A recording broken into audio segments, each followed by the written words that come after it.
Hello, and welcome to the Formal Review.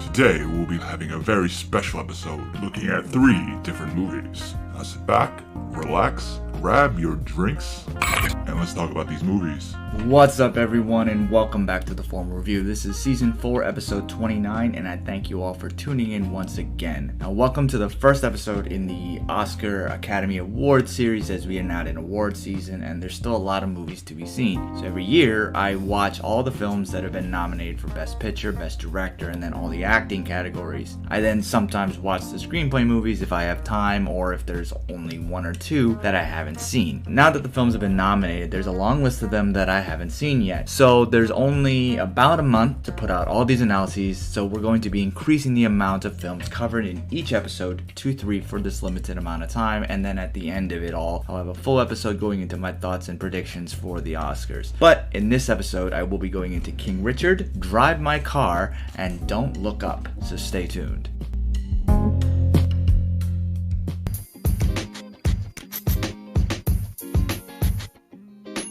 Have you ever thought about starting your own podcast? When I was trying to get this podcast off the ground, I had a lot of questions, like how do I record an episode? How do I get my show into all the apps that people like to listen on? How do I make money from my podcast? The answer to every single one of those questions is really simple. Anchor. Anchor is a one-stop shop for recording, hosting, and distributing my podcast. And best of all, it's absolutely 100% free and ridiculously easy to use. And now Anchor can match you with some great sponsors. That means you can get paid to podcast right away. In fact, that's exactly what I'm doing right now. So if you've always wanted to start a podcast and make money doing it, go to anchor.fm/start to join me and the diverse community of podcasters already using Anchor. Again, that's anchor.fm/start. And I can't wait to hear your podcast.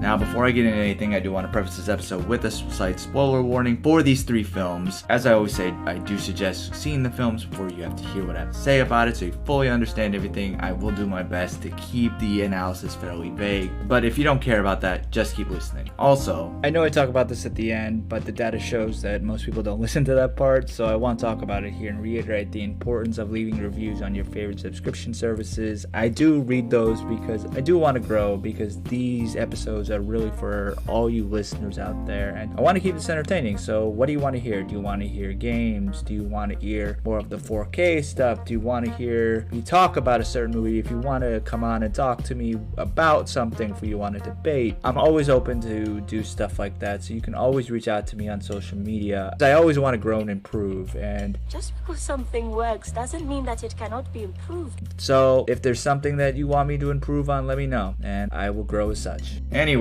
now back to the movies at hand. Now, if you want to skip ahead to the respective films, if you want to skip ahead to King Richard, please go to the approximate 3.5 minute mark. And if you want to hear Drive My Car, you can go to the 7.5 minute mark. And if you want to go to the analysis on Don't Look Up, skip ahead to the 13.5 minute mark. Anyway, let's sit back, relax, grab your drinks, and let's talk about these movies.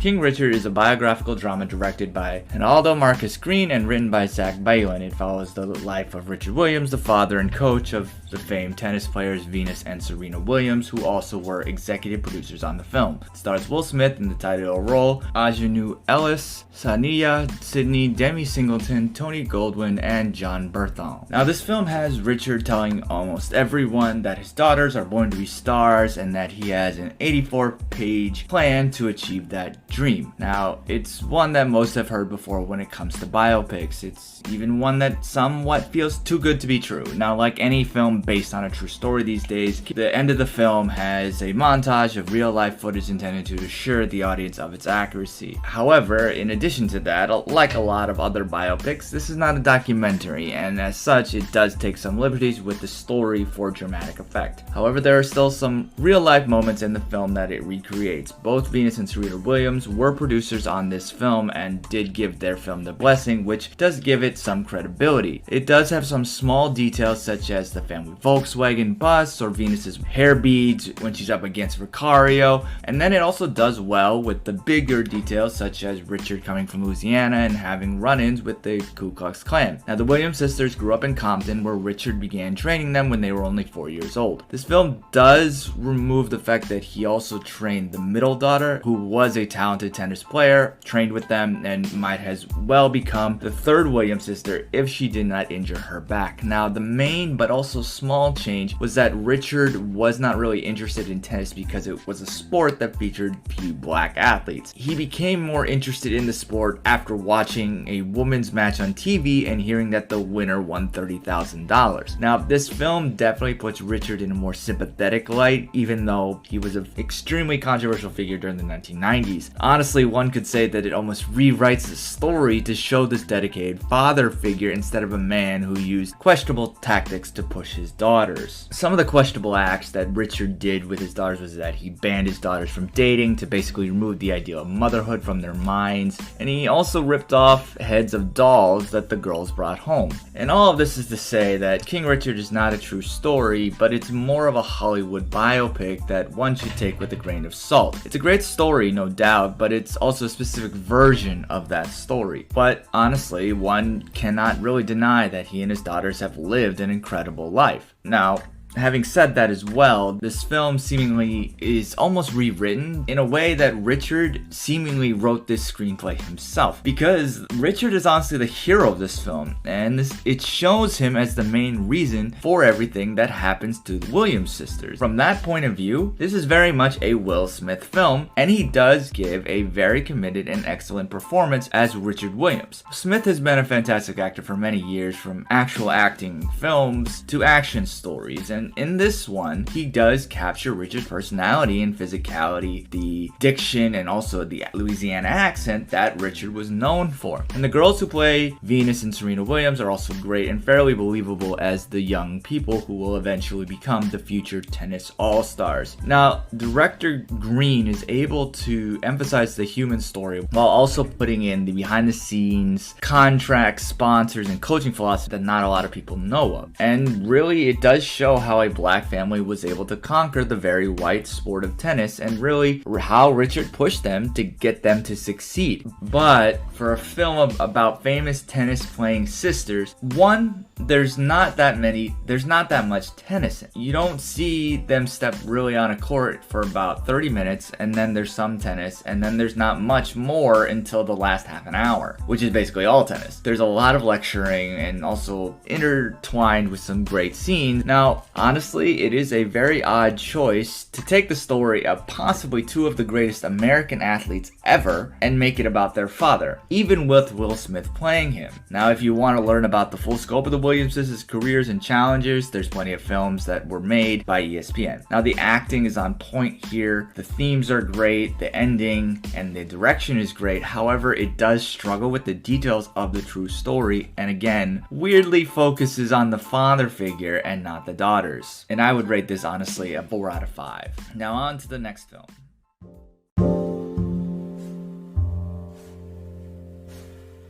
Doraibu My Ka, or in English, Drive My Car, is a drama film co-written and directed by Aisuke Hamaguchi. It is based on the Haruki Murakami short story of the same name from his 2014 short story collection, Men Without Women, while also taking inspiration from other stories in it. Now, the script here opens in Tokyo with an actor and theater director, Yasuki, played by Nishijima, being married to a screenwriter, Oto, and their relationship is very complex, to say the least. Oto gets her inspiration for her stories during intercourse, and Yasuke helps her remember what she said the following day. Now, on top of that, she is cheating on him, and he lets it happen because they lost a daughter some years earlier, and they seemingly need each other. Now, there's analysis into this type of behavior that I won't go into here. However, after returning home late one night, he finds her dead from a cerebral hemorrhage on the floor. Now, fast forward 2 years, and Yusuke is still wrestling with grief and questions his marriage to Oto. Then, when producers ask him to put on his play, they require a driver for him because of a prior accident a while back. Now, this brings in Misaki, played by Toko Miura, who serves as a very stone-faced chauffeur. And their relationship with each other gives way for a place for Yusuke to get this reliable and ultimately a place where he can really be true to himself. Now, she waits for him during long days of rehearsal and gives him a smooth ride home, which allows him to focus on himself and honestly give a deep connection with Misaki. This story of the film parallels a lot with the play that Yusuke is putting on. The play was first directed by a man who encourages actors to have an inner experience that would appear in their physical actions on stage, and Yusuke attempts to do a similar action with his actors speaking various languages that he also projects on a screen their translated dialogue above the stage. Now, as they perform the multiple languages, they're required to know everything very well so that their delivery is true and not just a fake acting moment. Now, this aligns really with Yusuke's own journey of trying to stop avoiding his personal trauma. Now, in one of these rehearsals, Yusuke plays a character. He becomes overwhelmed by it when he sees the relationship of this character to his life. He tells one of his actors that the text is questioning you, and if you listen and respond, it will speak to you. This is the same thing that really Yusuke and Misaki have nothing to do but really think about their late wife and mother respectively. These rehearsals lead to drama between Yusuke and his actors, one of with whom his wife actually slept with. Now, Yusuke then casts him in a role that's well beyond the young actor's skill, and this is essentially a fork in the road that Yusuke sees on whether or not he can move on. In this moment, he's able to confess his complicated life with Misaki and realize that even though it was complicated, his and Oto's relationship was real. And additionally, through this, Misaki learns that to accept her abusive mother still loved her. This film shows that the car is a very comfortable place from the beginning of the film. It's where Yusuke finds solace even before the death of Oto, and now it's a space where he can be with his wife even though it's temporary. And the director really put this even into the film more symbolically when the film crossfades from the car's wheels to the cassette reels to essentially say that Oto's voice and thus Oto herself was fueling the car. And this also signifies a forward moment when dealing with trauma and or mental illness. One can move forward, but that doesn't mean that something always goes away completely. It will always come back around even if the car is miles away from its original location. Now, both Nishima and Miura as Yusuke and Misaki respectively give superb performances, and really Hamaguchi's direction is really able to create the overall calmness with a very simple shots. At the end of the day, this film is about being true to yourself, and one important line of dialogue is that if we hope to truly see another person, we have to start by looking within ourselves. And this film allows Yusuke and Misaki to address their failures, forgive themselves, and move forward. And it emphasizes the importance of the road ahead instead of just going around in circles the same thing every single day and just asking questions that no one really can answer except for ourselves. And this film really does succeed with its themes, its acting, its story, its details, and its ending. Now, is it one that I would revisit? Probably not anytime soon, but like the wheels and the cassette tapes, eventually I will. It was an amazing film, but it was slightly long, and it does feel that way. So I would rate it a 4.5 out of 5. And let's get on to the final film in this episode. Don't Look Up is an apocalyptic black comedy film written, produced, and directed by Adam McKay. It stars an ensemble cast consisting of Leonardo DiCaprio, Jennifer Lawrence, Rob Morgan, Jonah Hill, Mark Rylance, Tyler Perry, Timothée Chalamet, Ron Perlman, Ariana Grande, Scott Mescudi, Cate Blanchett, and Meryl Streep. And it tells the story of two astronomers attempting to warn humanity about an approaching comet that will destroy human life as we know it on planet Earth. This film really is a very obvious allegory for climate change and also other types of scientific research, and really is a satire of government, political, and media indifference to those things. And a lot of how somebody's going to view this film really comes down to what you think of the film's politics, as it was made with the very explicit aim of encouraging viewers to take climate change seriously, as many people in the social media and internet have already noted. Now, the biggest problem with this film is that it doesn't work perfectly as an allegory, because when you compare a very long-term threat of climate change versus a very immediate threat of a comet, one is a lot more serious. And from here on, I'm honestly going to tell how this film ends, and I'm going to go into heavy spoilers. I will say go see it. It is entertaining for a little bit, but you have to kind of think about it a little bit more. Anyway, this is your spoiler warning. So this film is very obviously satire, but speaking as someone who got their education in public health and scientific research, it is also a fairly accurate film about society's terrifying non-response to scientific research that honestly I've ever seen. Now, most people are going to take this film and see its relatability to the climate issue that the earth is going through right now, but it is also relatable to the pandemic that we are going through right now. Now, in the film, the scientists are essentially alone with this knowledge and they're being ignored and really gaslighted by society. Now, in the film, the two astronomers are given one 20-minute audience with the president, who is glad to hear that the impact isn't technically 100% certain, and because it doesn't really affect her election so much, she's not going to look on it too much and she's just going to assess everything. So the scientists then go on a national morning show, but the TV hosts make light of their warning and really then just focus on this celebrity breakup story. Then it is confirmed by scientists all around the world, and then the political wind shifts, which then changes the president to initiate a mission to divert the comet, but then she changes her mind at the last moment because a $1 billion donor wants to try to guide it to have a safe landing to claim its precious metals. Let's be honest here. It's so obvious of what this film is trying to do. It's obviously not just about how humanity would respond to this. It's a film that is how humanity is responding to scientific research such as climate change or a pandemic. Now, our society is one where people, despite there's clear, present, and worsening climate danger and how a pandemic happens, still say that climate change is a hoax and also vaccines are completely fake or completely not needed. When talking about the pandemic, in the first 6 months, the US had about 2.6 million COVID cases. Now, as of this recording, there has been about 4.15 million cases of coronavirus, with about 5.8 million deaths due to COVID in the entire world, reported to the WHO. Now, getting vaccinated against this helps protect people from getting sick or severely ill with COVID, and it can also help protect people around them. Now, this is one of the biggest misconceptions when it comes to the vaccine, because a lot of people are against it because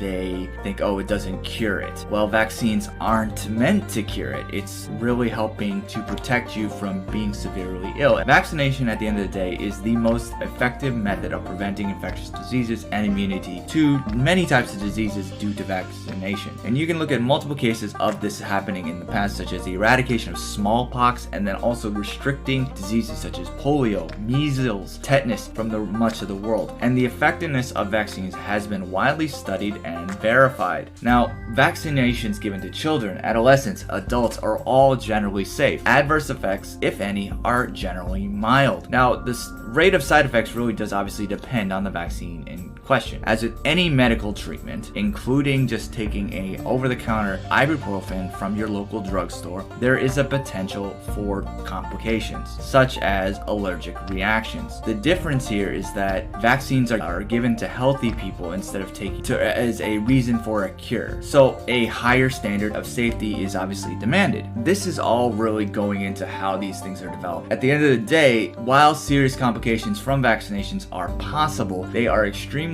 rare and much less common than similar risks from the diseases that they prevent. Certain illnesses such as the flu remain so common that even vaccine hesitant people mistakenly think getting the illness is a reason to not to get the vaccine because they can survive it. And this is really just due to omission and obviously disconfirmation of biases that also contribute to vaccine hesitancy. Now, when you look at history, since the infamous 1998 paper by Andrew Wakefield that was later retracted because it was incorrectly relating the MMR vaccine to autism, there has been a group of people that have come around that have been vaccine deniers, or more commonly known as anti-vaxxers, and they have been exponentially growing over the years. Now, a survey from the American Academy of Pediatrics found that the rate of parents who refuse one or more recommended vaccines increased from 9.1% in 2006 to 16.7% in 2000. 2013. Now, this is really all due to the wealth of information that we have because of the internet. It's one, because it's accessible by many, but it also allows that things can be spread easily across social media platforms, no matter how verifiable they are. And it really is clear that the internet is now really showing how important health literacy and decision making is. And there was a survey done that 72% of adult users use the internet to search for information on their health issues. 26% of them said that they have read or watched somebody else's health experience about medical issues in the past 12 months, and 16% of internet users in the US have gone through online in the past 12 months to find others who have shared the same health concerns. Now, regarding in COVID and stuff, there's been estimated 58 million followers on anti-vaccination pages across the entire internet. Now, concerns about immunization safety really follow a pattern. First, some investigators suggest that a medical condition or increasing prevalence of an unknown cause is an adverse effect of vaccination. Now, the initial study and subsequent studies by the same group have really inadequate methodology and really are poorly controlled, and then a premature announcement is made about the alleged adverse effect, which then resonates with individuals who suffer from the condition, and then basically they state that there's some potential harm about the vaccine to those whom the vaccine could actually protect. Now, other groups also attempt to replicate the initial study, but then when the study is then replicated, they fail to get the same results. And then on top of that, once the initial doubt in the vaccine is there, it takes several years to regain that confidence to get people to take the vaccine. And this comes from just another claim as well, that science isn't science claim. And this really comes from a misunderstanding of what science is and scientific research. Science and research, and how that dives into vaccines, is that they're not supposed to be 100% accurate. Research and science are things that are really never ending, and no result is ever perfect. As a reminder, if you didn't learn this in elementary school or when you were a child, this really comes from the scientific method. Now, I'm going to go over this because I think some people forget about the basic steps in this. The first is observe a natural phenomenon and then get a question about it. Step 2, make a hypothesis or give a potential solution to the thing that you're questioning. Then you test it. If what you find is true, then you find more evidence on it, or maybe some counter evidence. If the hypothesis is false, you have to create a new hypothesis and then try again. And then you draw conclusions, and then you repeat the study to see if it replicates it. Now, this is really how we have to understand our world. The conclusions drawn from that, no matter what they are, will allow you to get a conclusion and then look for other answers if you need to. This is kind of an example. Let's put it this way. An observation. My toaster doesn't work. So, question. Is there something wrong with my electrical outlet? Hypothesis. If there's something wrong with the outlet, my coffee maker also won't work when plugged into it. Experiment. I plug the coffee maker into the outlet. Result. My coffee maker works. Conclusion. So the outlet works, but my toaster won't toast my bread. Now, to refine the hypothesis. So my toaster is broken. Now, we could maybe then try to see plugging it into another outlet. See if the toaster actually is broken. Then we get to a conclusion. And this is a very basic example, but the process again would be just then repeated with a refined hypothesis. And this is why society does clinical trials prior to giving any medication to humans of any kind, no matter whether it's a vaccine or, again, ibuprofen that you go to your local CVS or Walgreens or Rite Aid to pick up. Every medication has to be tested to be approved. Now, clinical trials show that the COVID vaccines are safe and effective people with underlying medical conditions, including those that place them at risk for severe COVID-19 symptoms compared to people without underlying medical conditions. Now let's back up a bit and let's discuss how vaccines work and then compare them to how the body fights illnesses. Now, when germs, such as the virus that causes COVID-19, goes into your body, it attacks and multiplies. And this invasion or infection is what causes the illness, and then the body's immune system that uses several tools to fight infection, such as macrophages, T cells, and B cells. For those who don't know biology, macrophages are the white blood cells that swallow up and digest germs or dead or dying cells, and then they lead behind parts of the invading germs called antigens. Now, the body will then identify those antigens as dangerous and stimulate antibodies to attack them. Now, B cells are the defensive white blood cells. They produce antibodies that attack the pieces of the virus left behind by the macrophages, and then T cells attack the cells in the body that have already been infected. Now, when somebody is initially infected without any vaccination, it can take several days or weeks for their body to make and react to all these use these germ fighting tools to get over the infection. Now, after the infection, the person's immune system remembers what it has learned about how to protect the body against that disease. Now, where a lot of anti-vaxxers say is that natural immunity works for them. While this is true for a specific person, that does not mean it will work for someone else. If vaccinated already, the memory happens instantly after prime infection. If you're not vaccinated, then it will happen naturally. The point is that if you do not mind the extra time, somebody else might. And that several days or weeks may be too long for them. This is why people should be vaccinated, because it is better for society as a whole. Vaccination doesn't prevent transmission. It helps with the severity of the disease. Now, if you're okay with putting your body at risk, that is ultimately fine. The problem is when you're putting others at risk as well. If you look just from a timeline perspective,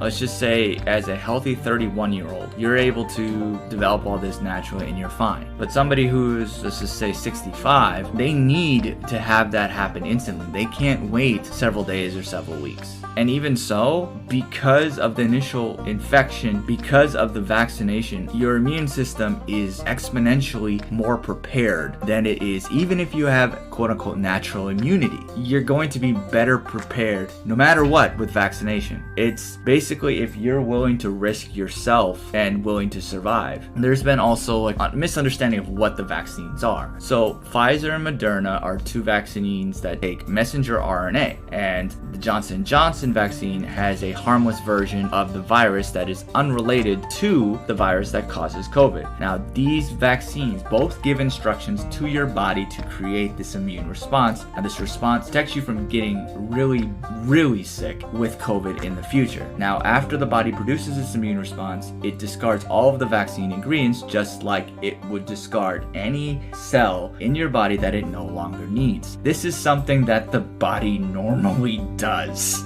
And because vaccination causes a more predictable immune response than infection with the virus that causes 19. So getting the vaccine gives people the highest level of protection against COVID-19, and it can provide additional protection for those who have already had it. There has been one study that showed that people who already had COVID versus those who do not get vaccinated after the recovery are 2 times as likely to get it again than those who are fully vaccinated. Now, all COVID-19 vaccines currently available in the US are effective at preventing this, but even if you're trying to go with natural immunity, the level of protection that you're getting just from having COVID will vary, and also it just depends on, again, how mild or severe your illness was, the time of your infection, and your age. You could have a mild case one time, but then you could potentially have a severe case next time. You don't really know. The vaccination will protect you because it creates that antibody response without you even having to experience that sickness. It also can protect people around you,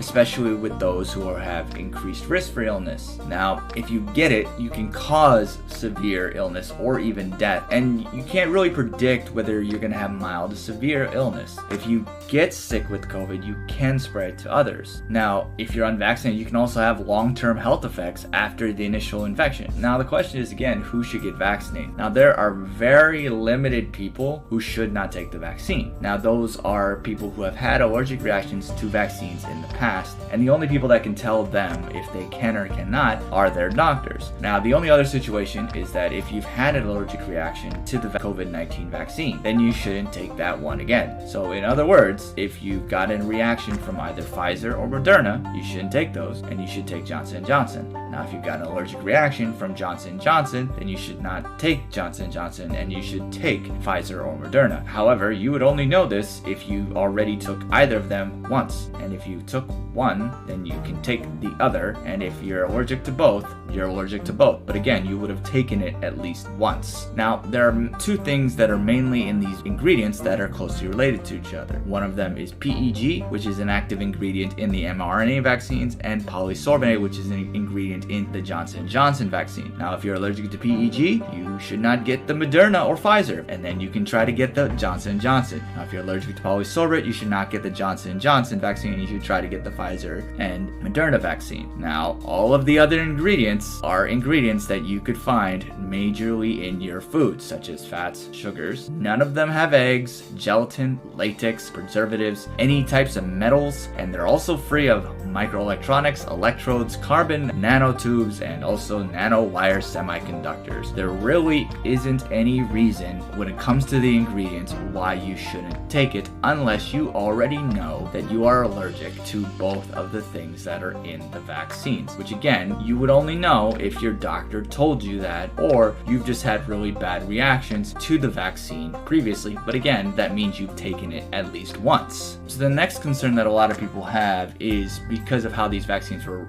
developed so rapidly. The problem with that is that scientists have been working for many years to develop vaccines against viruses like the one that causes COVID-19. And this is what helped speed up the initial development of the COVID-19 vaccines. And all vaccines, again, medications in general, have to go through 3 phases of clinical trials to make sure that they are safe and effective. Now, in regard to this situation, phases did overlap, but all phases were completed. And then they were approved by the FDA, and they continue to be monitored, just like every other type of medication. And this is again the scientific method. In short, COVID-19 vaccines teach our immune systems how to recognize and fight the virus that causes COVID-19. Sometimes the process can cause symptoms such as fevers. Now these symptoms are normal and are signs that the body is protecting yourself against the virus that causes COVID-19. Now going back again to how this really does apply to again the COVID-19 pandemic that we're dealing with, and also the climate change. And additionally, it looks how there's a lot of hypocrisy when it comes to certain things, because there are people who still give subsidies to the fossil fuel industry, and currently the White House is selling drilling lights to a huge tract of the Gulf of Mexico, even though world leaders still say that climate is a quote existential threat to humanity. And really, our world is overshadowed by sports and really entrepreneurs that push sky tech solutions and billionaires that have this fantasy. People really are failing to realize how serious and permanent the ecological breakdown will be if really people don't really mobilize to respond to science as a whole. We have lost so many people in this pandemic, and then also the earth is breaking down really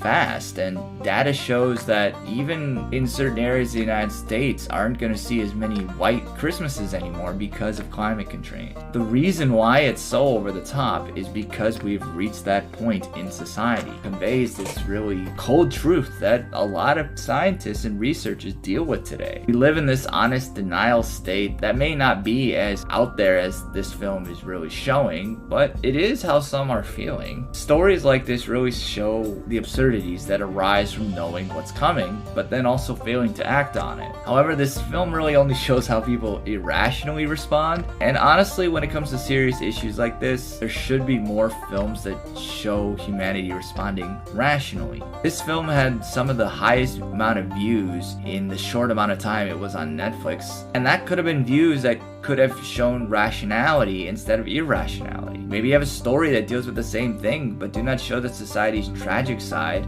and show the hopeful side if we act correctly. At the end of the day though, the film works with its acting, its story, and its direction, but really kind of struggles with its themes and some of its details. So 3.5 out of 5. Tropes, let me know. Hit me up on social media. The Formal Review is on Facebook, Twitter, and the Gram, and also YouTube. The handle's all the same. It's at The Formal Review. And for anyone who has supported me on a financial basis, I thank you very much for supporting me in that way. For anyone who wants to support, you can go to anchor.fm/The Formal Review. Click support this podcast, and any donation is appreciated. Thank you all again for tuning in. And until next time, wash your hands, If you're able to, get vaccinated.